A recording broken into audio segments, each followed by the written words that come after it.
అన్న ఏం చేస్తుంటారు మీరు? మేము పత్తి కాటా అమ్మేస్తున్నాండి. కాటా మేస్త్రి అంటే వ్యవసాయ పనులు ఇవన్నీ చేస్తా ఉంటారు. ఎలా ఉంది ఇప్పుడు వ్యవసాయ పనులు ముమ్మరంగా ఉన్నాయా? బాగానే ఉందండి. కాలాలు వచ్చి ప్రశాంతంగా జనం అందరూ బాగానే ఉంది. వారం ప్రశాంతంగానే ఉంది.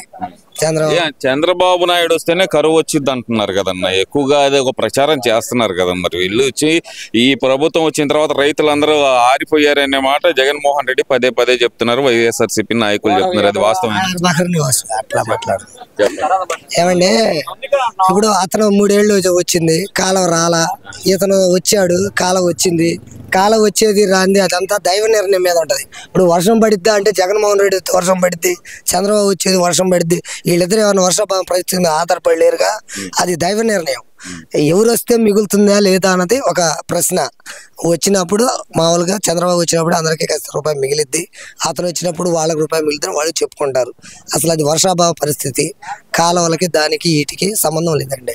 మరి ఓవరాల్ గా చూస్తే గడిచిన 5 సంవత్సరాల జగన్మోహన్ రెడ్డి పరిపాలనకి 6 నెలల చంద్రబాబు నాయుడు పరిపాలనకి మీరు గమనించిన తేడాలేంటి? గమనించిన తేడా ఏముంటదండి, చంద్రబాబు నాయుడు గారు వస్తేనే కత్త పిల్లలది ఎదిగొచ్చే పిల్లల కోసం వాళ్ళ అవకాశాల కోసం అభివృద్ధి చేస్తూ ఉంటాడు. అతను ఏంటంటే ఉండ ప్రభుత్వాన్ని మనం ఏర్పరచుకుని ఒక రాజు పరిపాలన చేయాలనుకున్నాడు, దాన్ని తిరస్కరించారు అంతే. అది తిరస్కరించారు అని మీరు అంటున్నారు, కాకపోతే ఆయన అంటుంది ఏంటంటే ఎక్కడో తప్పు జరిగింది అంటున్నాడు మరి జగన్మోహన్ రెడ్డి. ఆ తప్పు ఏందంటారు అసలు? ఇప్పుడు అతను ఫస్ట్ పెట్టగానే వచ్చింది 22 సీట్లు అతనికి. తర్వాత మళ్ళీ ఇదే వచ్చేళ్ళకి 47 వచ్చినాయి. తర్వాత వచ్చిన 151 వచ్చినాయి. 151 వచ్చి అతను 22 వచ్చినాయి. చంద్రబాబు ఏమనలేదే, నా తప్పు ఏదో జరిగింది అనుకున్నాడు, శుభాకాంక్షలు తెలిపి వెళ్ళిపోయాడు. నీకు 11 రాగానే నువ్వు తప్పు జరిగింది అనుకుంటే ఏంటి అలా? నువ్వు మనిషివి కదా, నేను దేవుడు సృష్టించి బొమ్మలాగేసి నువ్వు ఎంత నిర్ణయాలా? ఎవరికి జరిగిన ఆ తప్పేగా. ఆ తప్పు నీకు జరిగిన కాడు ఆ తప్పు నువ్వు సర్దిద్దుకోవాలి. దాని ప్రజల్ని అడిగితే ఇక నువ్వు మామూలు ఎంత చేసేదేముంది?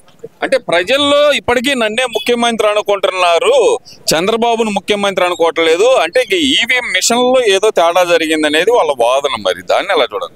దాన్ని ఎలా చూడాలంటే ఇక అతను ఎప్పుడు నేను ఒక రాజులాగే ఉండాలి, ఇక నేనే ఉండాలి, నా తప్పేం జరగట్లేదు. అతను ఒక దానిలో వెళ్ళిపోయాడు.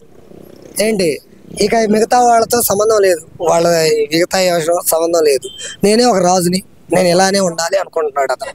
ఇక అది ఎప్పుడు తిరస్కరించింది జగన్ ఎందువల్ల అది. మరి ఓవరాల్ గా చూస్తే మరి జగన్మోహన్ రెడ్డి మళ్ళీ జనాల కోసం జనాల మధ్య నుంచి పోరాటం చేస్తాను ప్రభుత్వం మీద, జనాల సమస్యల మీద అంటున్నారు. అది ఎలా చూడాలంటారు? ఎలా చూసేది ఏదో ఒకటి సృష్టియాలండి. మళ్ళీ ఇప్పుడు ఎదుటోడు కొట్టుకుంటేనే తగాదయ్యేది. మరి కొట్లాట ఉండాలిగా కొంచెం. మళ్ళీ 3-4 సంవత్సరాలు బాగానే ఎట్లయినా వస్తారు, ఏదో ఒకటి సమస్య చేస్తారు. అది జనం. చంద్రబాబు గారు ఉంటే కొద్దిగా అభివృద్ధి పరంగా మనకే చూడ్డు అతను, మన పిల్లలు ఎదుగుదల చూస్తారు. ఇదైతే పరిపాలన బాగానే ఉంది మాకైతే. అదండి. అంటే అసలు ఈ ప్రభుత్వం వచ్చిన తర్వాత పేదలకు ఇస్తానని చెప్పిన సూపర్ 6 హామీలన్నీ గాలికి వదిలేశాడు, పేదలను నట్టాట ముంచాడు, రేట్లు పెంచేశాడు, అన్ని రేట్లు పెంచేశాడు, నిత్యావసర సరుకులు కూడా అనేది వైఎస్ఆర్సీపీ పూర్తి ఆరోపణ. మరి అది ఎలా చూడాలంటారు? మరి ఇప్పుడు అతను వచ్చాడండి, గవర్నమెంట్ తరపు దాన్ని మొత్తం 5 ఏళ్ళకి పెట్టేదాన్ని 30 ఏళ్ళకి పెట్టాడు. మరి అతను కూడా తీసుకొని వచ్చి రావాలంటే పక్కన వాళ్ళు ఎత్తుకోవాలిగా. నువ్వు ఒక్కొక్క దాన్ని 5 సంవత్సరాలకు చూడాలి, నువ్వు 30 ఏళ్ళకి పెట్టిపోయావు తాకట్లు.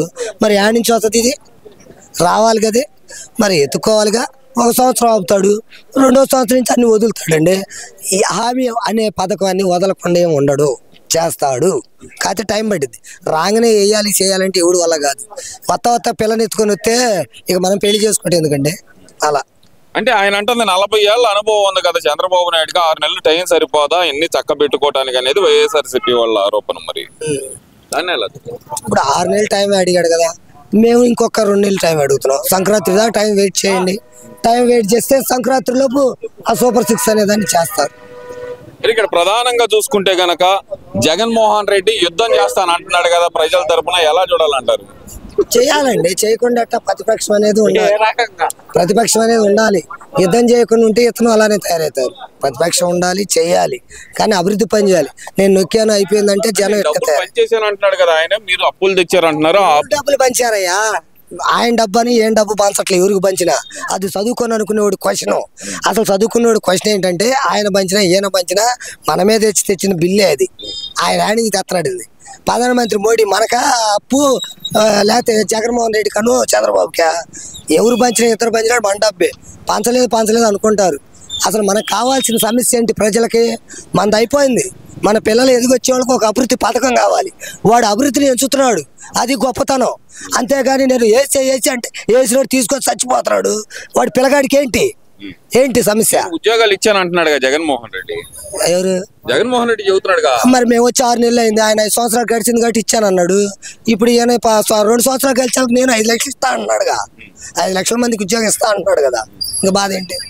ఆయనేమో నేను మొత్తం ఉద్యోగాలు ఇచ్చాను, ఇప్పుడు వాలంటీర్లు అందరినీ తీసేసి వాళ్ళని నడి రోడ్డు మీద పడేసాడు చంద్రబాబు నాయుడు అనేది ప్రధానమైన ఆరోపణ. మరి వాలంటీర్లకు పెద్ద జాబ్ ఇచ్చాడులే, మామూలు జాబ్ అది ఇప్పుడు గవర్నమెంట్ పరంగా జనానికే నష్టం అండి అది.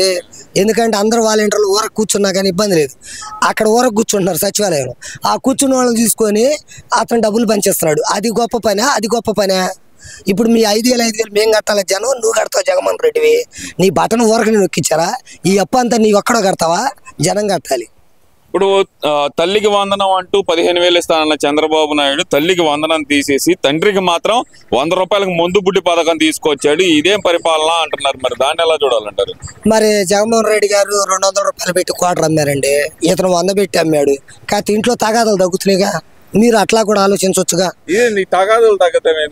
మరి తగ్గవు. ఇప్పుడు 200 రోజు కంటే దాన్ని ఒక 100 తీయాలి, మాది ఒక 100 తీయాలి. అదే 100 అనుకో, 200 వస్తే 100 మాది వేసుకొని ఖర్చుకి వెళ్ళి వస్తామండి. అసలు తాగుబోతే వారాలు ఈ మాట్లాడుకోవచ్చండి. అసలు నేను అంటే ఇద్దరు ముఖ్యమంత్రుల గురించే అసలు అవి మాట్లాడుకోకూడదు. ఆ సమస్య అది వేరే విధానం. అది లేకపోతే గవర్నమెంట్ నడవదు. ఇప్పుడు వాడు 100కి ఇచ్చాడు, ఇప్పుడు 200కి ఇచ్చాడు, 50కి ఇచ్చాడు, ఈ కాదు అసలు వ్యవహారం. అతను 150 రూపాయలు దాన్ని ఇతను 100కి ఇచ్చాడు. ఎవరు మంచివాడు అంటావు నువ్వే? నేనే నిన్ను క్వశ్చన్ అడిగా, ఎవరు మంచివాళ్ళు? తగ్గించింది కాబట్టి గవర్నమెంట్. మరి ఇంకా అట్లాంటప్పుడు మళ్ళీ క్వశ్చన్ ఏంటి? దోచుకుంటున్నారంట కదా, నా ముందు మీద దోచుకుంటుందంట కన్నా. 30 ఏళ్ళు జగన్మోహన్ రెడ్డి తాకట్టు పెట్టొస్తే ఏం చేయాలి అర్థం కాక వచ్చినాక 150 దాన్ని 150కి ఇద్దాం అనుకున్నాడు. ఇతను చేసిన వ్యవహారానికి 180కి అమ్మాల్సి వచ్చింది. లేకపోతే 200 దాన్ని 180 కాదు 150కి ఇద్దాం అనుకున్నాడు. మరి ఎట్లా? అంటే జగన్మోహన్ రెడ్డి చేసిన పాపమే ఇంకా మొదటి రేట్లు అంటారు. మరి అంతే కదా. మరి ఓవరాల్ గా ఏమంటారు? మళ్ళీ జగన్మోహన్ రెడ్డి నేనే అధికారంలోకి వస్తాను 2028లో అంటున్నారు. అది సాధ్యమయ్యే పనేనా? అది జరిగేది జరగదు. అంతా ముందు షర్మిల మీద ఆధారపడి ఉందండి. ఆ ఇంట్లో గొడవలే తీర్చుకోలేకపోతున్నారు. ఆ తీర్చుకున్న తర్వాత మాట్లాడుకోవాల్సిన ఎవరు అంతే.